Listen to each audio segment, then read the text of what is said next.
Ladies and gentlemen, welcome to another episode of Katie Trainer doing things or something. So, here we are today. We're going to be painting a fish. Step one to doing such a thing is to always have your equipment. We've got our little paints here. Customize, bring them out of these jars. Stick paint, good stuff, mural stuff. This is a community art project for the city of Lebanon. It's held by the Council on the Arts in Lebanon. So this will be hung up somewhere, I guess. Step one to that is to draw your face. So we have a fish here.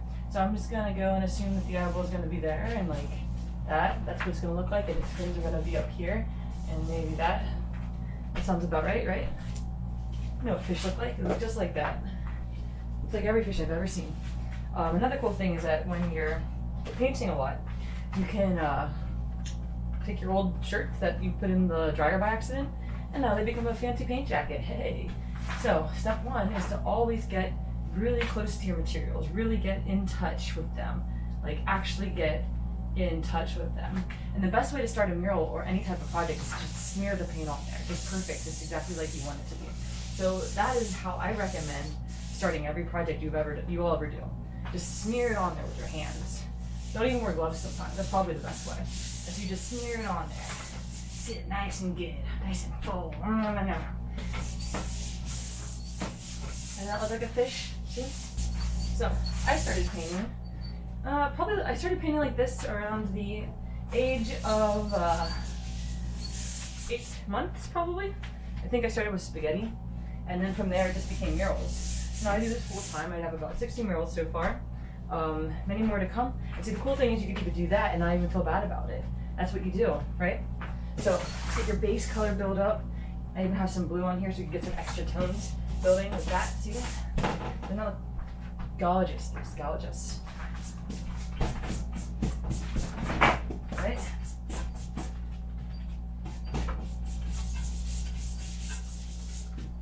Anyway, you get the idea. I would pick up my cat, Lucy Gaga, but I can't currently do that. I've got 2 cameras going. Now I actually don't know how to turn this off. So, guess I'll just keep it rolling.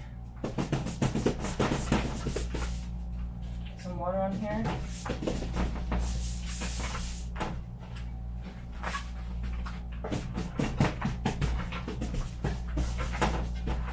And see, when I actually paint it, I do this exact technique but with a brush. And so, I'm not a big fan of using black. I like to use the contrast, the complementary color.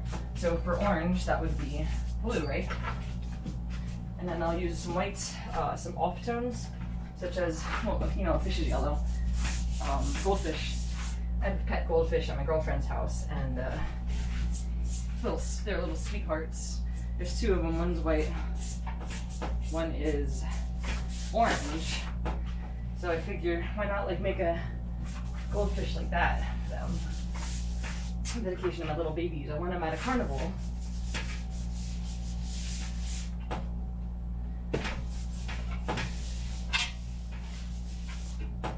You can see how this is progressing though, right? So I believe this is an art project, I believe, partnered with one of the environmental agencies in the area. I think it's going to go along the Quittapahilla River, or I call it a river, it's a creek really, but feels better to call it a river to me. I'm going to probably cut off this corner here, so we won't pay any attention to that. Let's draw a line like that so you can kind of get an idea. See how our fish is developing now?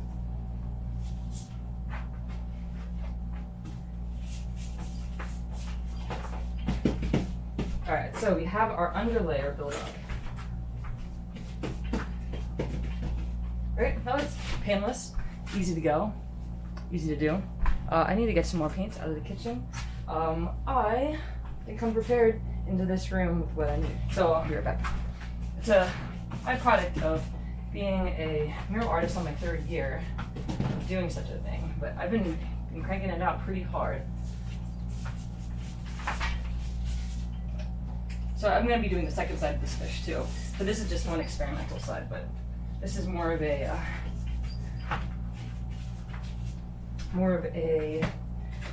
tester fish.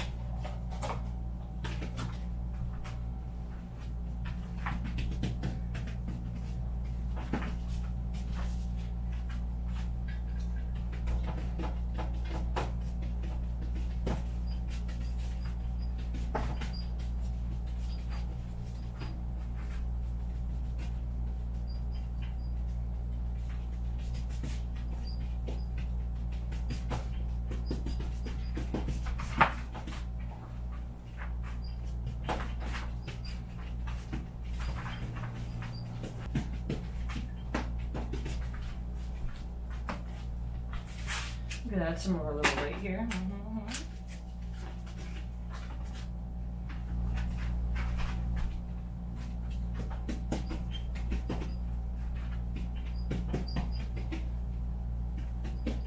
See, these are the highlights now. Highlights on the scales. It's more so what I'm going for with this version. And right here, there's probably going to be some gills, so I'm going to go around like that. Pull up some gills. We'll probably have some fins coming down like that, actually.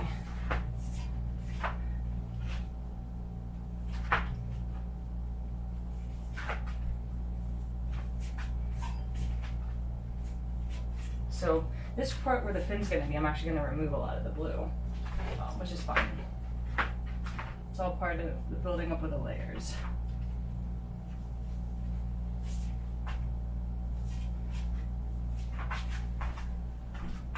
Alright, that's starting to look like that. I'll build up maybe an eye right about here.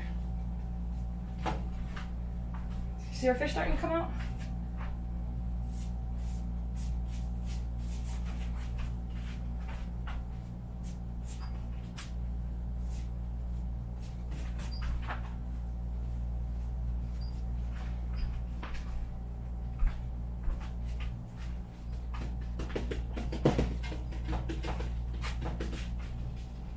We'll add some of the blue, the darker tones or the scales on the tail. Right there, like that. Gotta slide this baby over. It's stuck. That's because of this.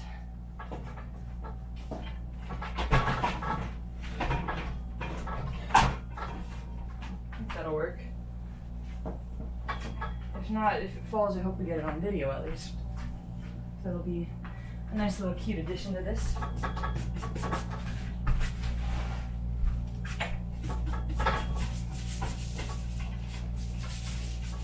So like I said, I don't like to use black when I paint because I become too reliant upon it.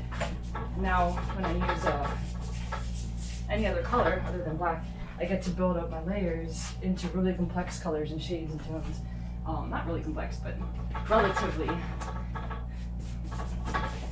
more depth.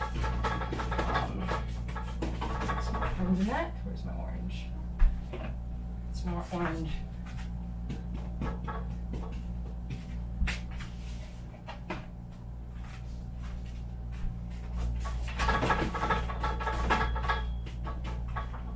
How's that look?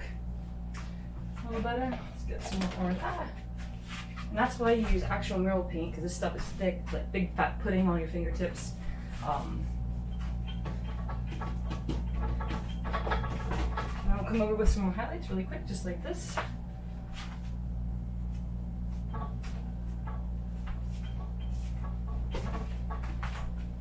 Some more highlights on the top.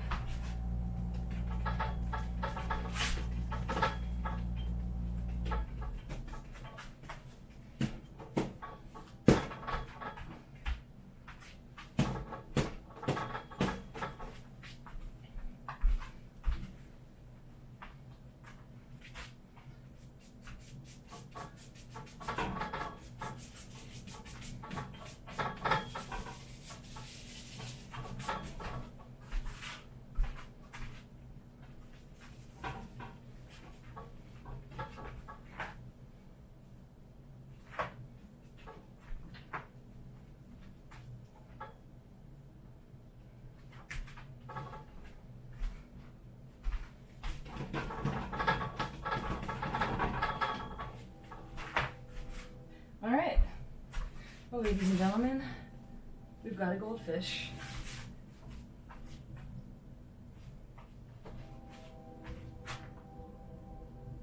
And this will be mounted downtown Lebanon, Pennsylvania, for anybody who happens to ever wander into this strange little town. That's my hometown.